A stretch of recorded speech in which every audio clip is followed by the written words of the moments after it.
नमस्कार, बहुत स्वागत है आपका। इंडिया वॉइस देख रहे हैं आप और मैं हूं आपके साथ शिवम सोनी। कैबिनेट मंत्री प्रेमचंद अग्रवाल दून के मैक्स अस्पताल पहुंचे और ऋषभ पंत की माताजी से मुलाकात की। ये तस्वीरें प्रेमचंद अग्रवाल की ऋषभ पंत की मां से मिले हैं प्रेमचंद अग्रवाल। दरअसल ऋषभ पंत सड़क दुर्घटना में घायल हुए हैं, जिसका बाद उनके मैक्स अस्पताल में देहरादून में इलाज चल रहा है और प्रेमचंद अग्रवाल पहुंचे और ऋषभ पंत की मां से मिले हैं।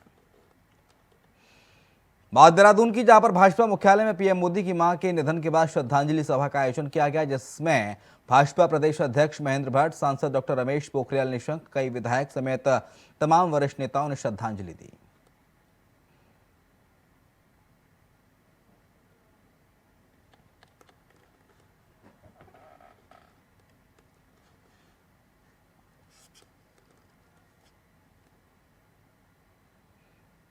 उत्तराखंड अधीनस्थ सेवा चयन आयोग ने आज बड़ा फैसला किया है। बता दें कि स्नातक परीक्षा स्तरीय वन दरोगा सचिवालय रक्षक की परीक्षा दोबारा कराई जाएगी, क्योंकि इन परीक्षाओं में नकल होने की बात सामने आ रही थी, जिसकी जांच चल रही है। आयोग पूरी परीक्षा में पारदर्शिता बनाने के लिए कई तरह के कदम उठा रहा है। 3 भर्तियों में फिर से होगी परीक्षा, ये बात सामने आई है। देहरादून से आपको खबर बता रहे हैं। वन दरोगा और सचिवालय रक्षक भर्ती परीक्षा का ये पूरा मामला है, जहां पर दोबारा परीक्षा कराए जाने की बात कही है। मैं तो देखिए, अभी प्रेस वाले में तो नकल अध्याय से फंस जाएंगे सब। इस वाले एग्ज़ाम में जो जिन्होंने नकल किया है, जो प्रूफ है, एग्जाम बाकी में तो देखिए, अभी प्रेस वाले में तो नकल।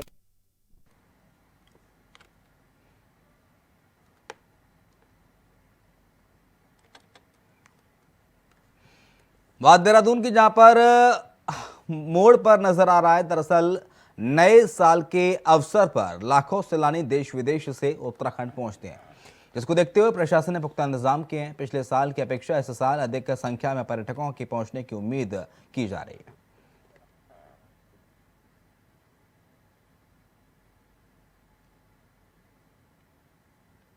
तो नए साल को लेकर प्रशासन एकदम अलर्ट हो गया है, क्योंकि 31 यानी कि 31 मनाने के लिए और नए साल के स्वागत के लिए पर्यटक भी तैयार हैं। सैलानी पर्यटक काफ़ी संख्या में उत्तराखंड का देहरादून का रुख करें और उसको लेकर प्रशासन भी बेहद सजग है और संजीदगी से इस पूरे मामले को ले रहा है। जैसे क्योंकि नया साल आ रहा है तो काफ़ी पर्यटक यहाँ आते हैं, स्पेशली मसूरी में। तो ट्रैफिक और चक्राता में, नाका मंडल साइड में, तो ट्रैफिक पुलिस को बता दिया गया है। साथ ही साथ हमारे जो मजिस्ट्रेट्स हैं उनको भी बता दिया गया है कि इस टाइम पे व्यवस्थाएं बना के रखें और किसी को कोई असुविधा न हो। 5 दिवसीय आयोजन किया गया है। ये कार्यक्रम क्षेत्रीय रेशम उत्पाद अनुसंधान केंद्र साहसपुर में किया गया, जहां कृषक को कौशल प्रशिक्षण केंद्र से जुड़ी जानकारी दी गई। आपको बता दें कि 5 दिनों तक चले इस कार्यक्रम में किसानों ने प्रशिक्षण लिया। इसके साथ ही किसानों ने कहा कि हम प्रशिक्षण प्राप्त कर बेहद खुश हैं। इस तरह के प्रशिक्षण से हमें अपनी आमदनी बढ़ाने का मौका मिलता है।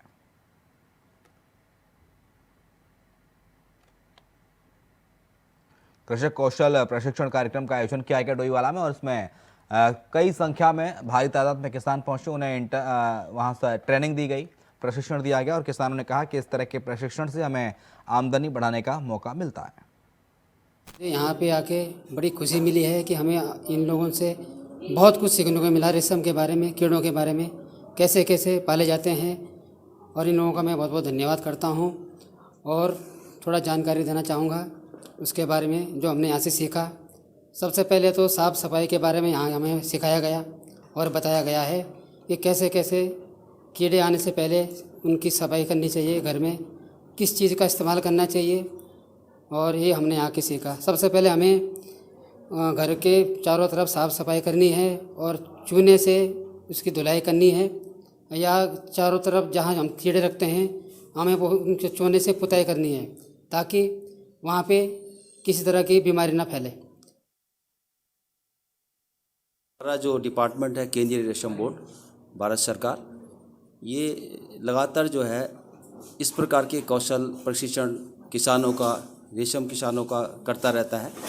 और इसमें हमारे state government, state sericulture department का सहयोग से जो है इस प्रकार का कार्यक्रम किया जाता है।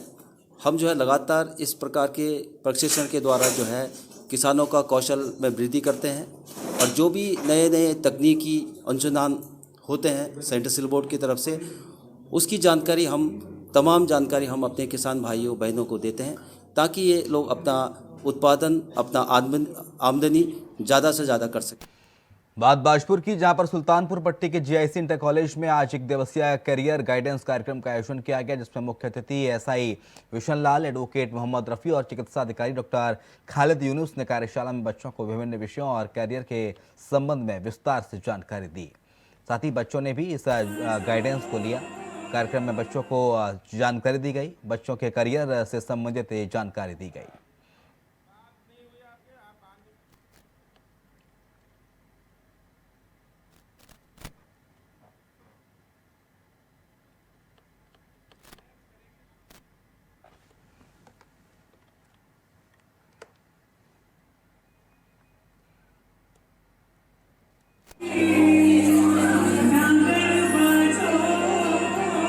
आज ये कैरियर एंड गाइडेंस का प्रोग्राम समग्र शिक्षा के अंतर्गत हमारा रखा गया। ये हर साल ये प्रोग्राम किया जाता है और विद्यालय में एक कैरियर गाइडेंस समिति भी बनाई गई है। और जो बच्चे जब एडमिशन लेते हैं तो 9th और फर्स्ट ईयर में उनको कि कौन से विषय उनको लेने चाहिए जिससे वो उनकी रुचि भी हो और वो किस क्षेत्र में जाएं।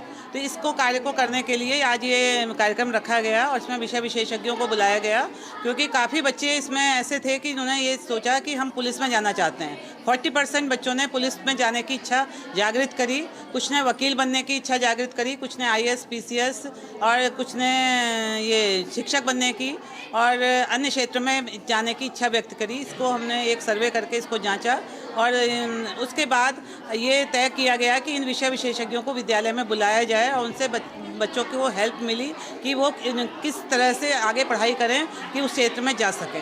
ये बच्चों के व्यक्तित्व के विकास के लिए बहुत अच्छा कार्यक्रम है और इससे बच्चों को लाभ मिलता है और समय समय पर वो ये भी क्योंकि बच्चे अबोध होते हैं, उनको ये पता नहीं रहता कि हम किस क्षेत्र में जाएं। तो जो हमारे विषय विशेषज्ञ हैं, टीचर्स हैं, उन्होंने अपने इस बारे में जानकारी दी। खबर हल्द्वानी से है, जहां पर बनभूलपुरा के लोगों ने अपनी मांगों को लेकर देर शाम महिलाओं और पुरुषों ने कैंडल मार्च निकालकर अपना विरोध प्रदर्शन किया। इस दौरान महिलाओं ने कहा कि आज जिस प्रकार से सरकार हमारे घरों को छीन रही है, उसके बावजूद हम शांति तरीके से अपना विरोध दर्ज कर रहे हैं। दरअसल मामला रेलवे की जमीन पर बने मकानों को लेकर है, जिसमें कई सालों से लोगों ने अपना आशियाना बना रखा है, जिस पर हाईकोर्ट ने 10 जनवरी से मकानों को तोड़ने के आदेश दिए हैं।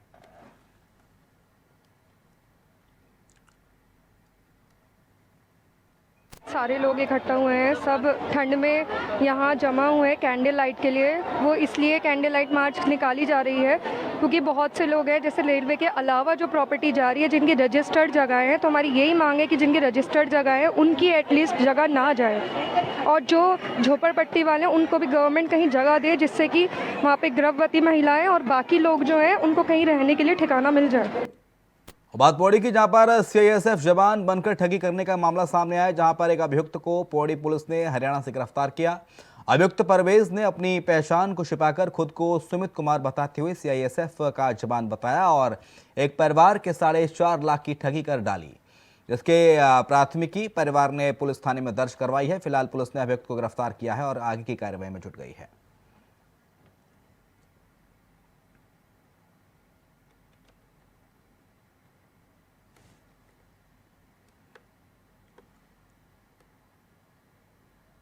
अक्टूबर माह में थाना पैठाणी में महिला द्वारा तहरीर दी गई थी कि उनके साथ धोखाधड़ी हुई है। फेसबुक के माध्यम से उन्हें एक नंबर प्राप्त हुआ था जिससे संपर्क किया था उन्होंने फर्नीचर खरीदने को लेकर और लगभग 4.5 लाख रुपए जो है वो उनके द्वारा उसके अकाउंट में ट्रांसफर करवाए थे। उस बंदे ने अपने आप को सीआईएसएफ का कर्मी भी बताया था और महिला का फेथ जनरेट किया था। उसके बाद जो है वो नंबर स्विच ऑफ हो गया। इस संदर्भ में जब तहरीर प्राप्त हुई तो इसमें मुकदमा पंजीकृत किया गया। इधर मसूरी में कैबिनेट मंत्री गणेश जोशी ने उपजिला चिकित्सालय का औचक निरीक्षण किया, जिससे अस्पताल प्रबंधन में हड़कंप मच गया। कैबिनेट मंत्री गणेश जोशी ने डॉक्टरों और अस्पताल के कार्यों की समीक्षा की। अस्पताल में स्टाफ की कमी होने के चलते लोग अस्पताल में स्वास्थ्य सुविधाओं की शिकायत कर रहे हैं।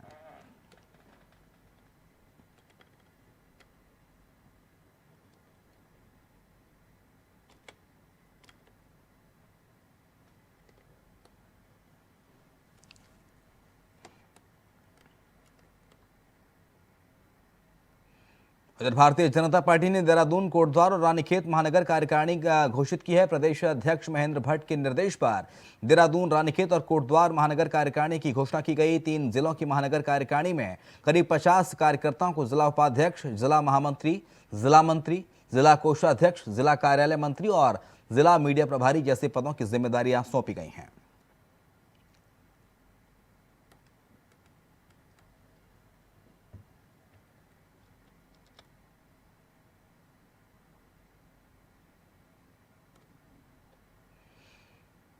अक्सर विवादों से चर्चा का केंद्र रहे कैबिनेट मंत्री प्रेमचंद अग्रवाल एक बार फिर से विवादों में आ गए हैं। प्रेमचंद अग्रवाल के खिलाफ ऋषिकेश विधानसभा से कांग्रेस के प्रत्याशी रहे जयेंद्र रमोला ने प्रेस कॉन्फ्रेंस करके वे मीडिया से मुखातिब हुए। रिपोर्ट देखिए।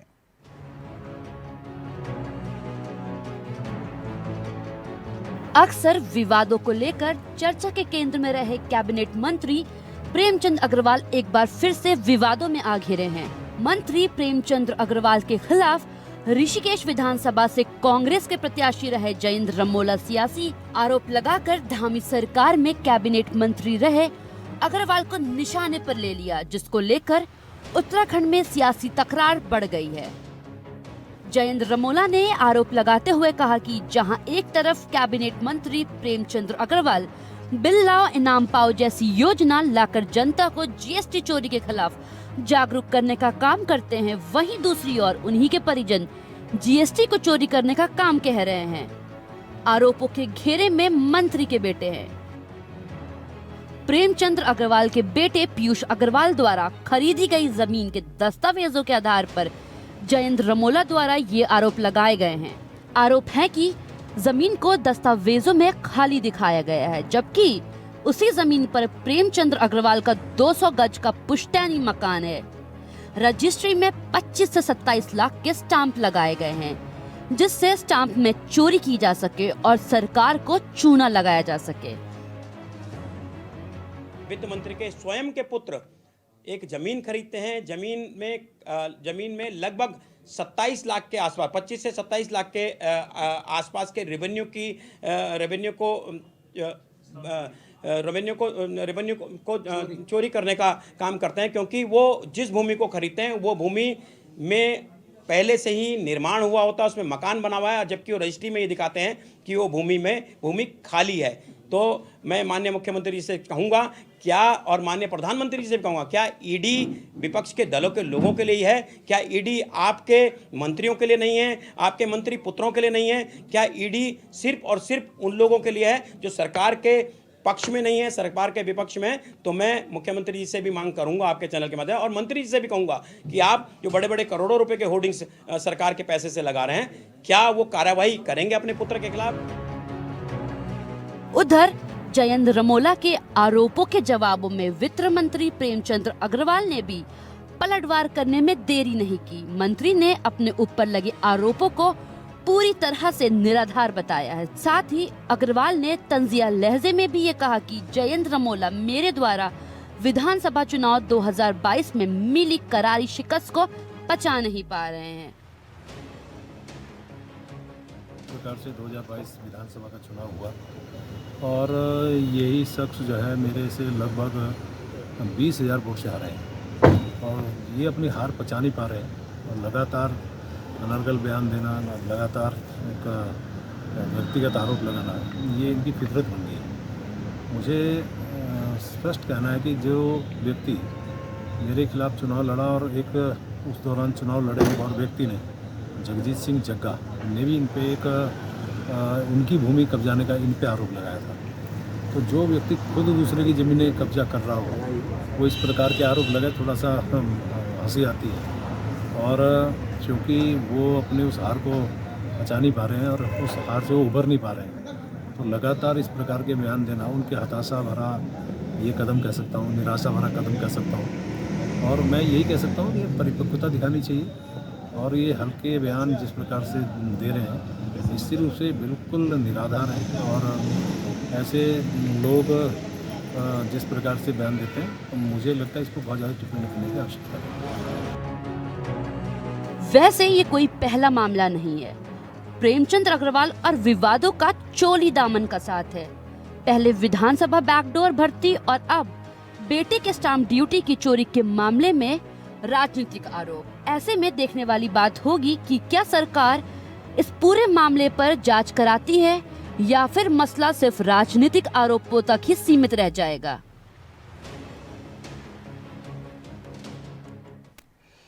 राज्य में नए साल की तैयारियों को देखते हुए शासन ने 30 दिसंबर से 2 जनवरी तक शराब की दुकान को 24 घंटे खोले जाने का आदेश क्या पारित किया, जिस पर अब राजनीति गरमाने लगी है। कांग्रेस के नेता सरकार को नसीहत दे रहे हैं तो वहीं भाजपा के नेता एक बार फिर से 24 घंटे शराब की दुकान खोलने के निर्णय को वाजिब बता रहे हैं। रिपोर्ट देखिए।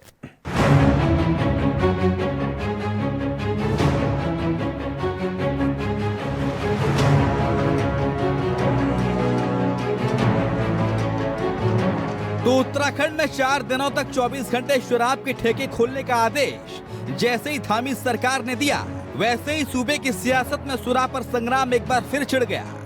विपक्ष सरकार के इस फैसले पर सियासी तकरार छिड़कर कटाक्ष कर रहा है कि ये जो उत्तराखंड के इतिहास में आज तक नहीं हुआ, वो धामी सरकार ने कर दिया। विपक्ष सरकार के आदेश को दिखाकर धामी सरकार पर शराब कल्चर को लेकर बढ़ावा देने की तोहमत मढ़ रहा है।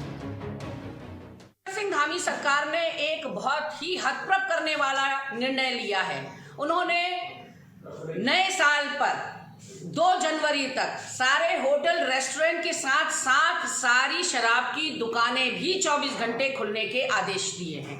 ऐसे में हमारा ये धार्मिक प्रदेश है, यहाँ लोग पर्यटन के लिए आते जरूर हैं, लेकिन एक धार्मिक आस्था लेकर अगर कोई अप्रिय घटना हो गई, यहाँ हमारी माँ बेटियों के साथ छेड़खानी हो गई, कार के एक्सीडेंट नशे में हो गए, तो फिर कौन जिम्मेदार होगा। ऐसे में शनै शनै शराब को हतोत्साहित करने की बात करने वाले आप देख रहे हैं कि किस तरह से इनके खाने के दांत और दिखाने के दांत अलग अलग हैं।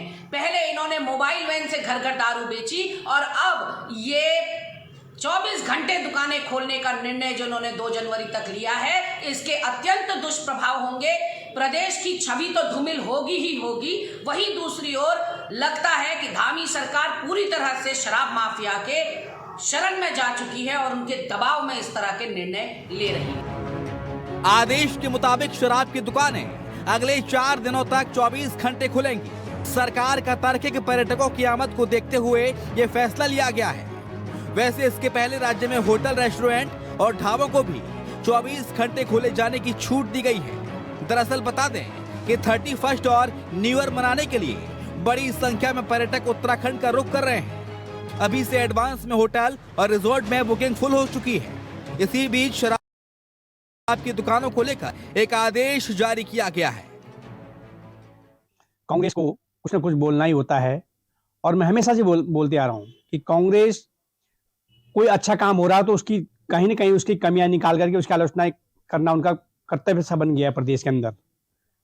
मैं माननीय मुख्यमंत्री पुष्कर सिंह धामी जी का जो निर्णय उन्होंने जो 2 जनवरी तक के लिए 24 घंटे सभी रेस्टोरेंट और सभी दुकानें जिस प्रकार से उन्होंने खोलने के लिए बोला कि खुली रहेंगी 24 घंटे, और निश्चित रूप से एक सराहनीय कदम है सरकार का, क्योंकि लाखों की संख्या में उत्तराखंड में देश और विदेश से पर्यटक यहाँ पर आते हैं और जब पर्यटक यहाँ पर ज्यादा आते हैं तो उसके निश्चित रूप से कई परेशानियों का भी सामना करना पड़ता है। इसलिए किसी भी पर्यटक को किसी प्रकार की असुविधा का सामना न करना पड़े। सरकार का फैसला सही है या फिर गलत, अब इस पर सियासी बहस हो रही है, मगर सरकार का तर्क है कि विपक्ष के गले नहीं उतर रहा है। खैर, फैसले को लेकर सूबे में नया संग्राम छिड़ना तय है कि नए साल में विपक्ष को सियासत का नया मुद्दा मिल गया। Saurabh Bhatia, India voice, Dehradun. Mussoorie winterland carnival के चौथे दिन ठंड के बावजूद पलाश सेन के यूरोफोरिया बैंड ने समा बांध दिया। इस मौके पर पलाश सेन और उनकी टीम के द्वारा 90 के दशक और वर्तमान के कई गाने गाए गए। नए अंदाज में गाए गए गाने जिसने सभी को झूमने पर, नाचने पर, गाने पर मजबूर कर दिया। पलाश सेन ने कई गानों में मसूरी के हसीन वादियों का फ्यूजन डालकर सभी मौजूद श्रोताओं को नचाने पर मजबूर किया। और इस मौके पर पलाश सेन ने कई अंग्रेजी गाने भी गाए। चौथी शाम में बतौर मुख्य अतिथि पहुंची मुख्यमंत्री पुष्कर सिंह धामी की धर्मपत्नी गीता धामी ने भी अपने परिवार के साथ कार्यक्रम का लुत्फ उठाया। इस मौके पर डीएम सोनिका ने सीएम धामी को मोमेंटो देकर स्वागत किया, तो वहीं गीता धामी ने पलाश सेन को मोमेंटो देकर सम्मानित किया।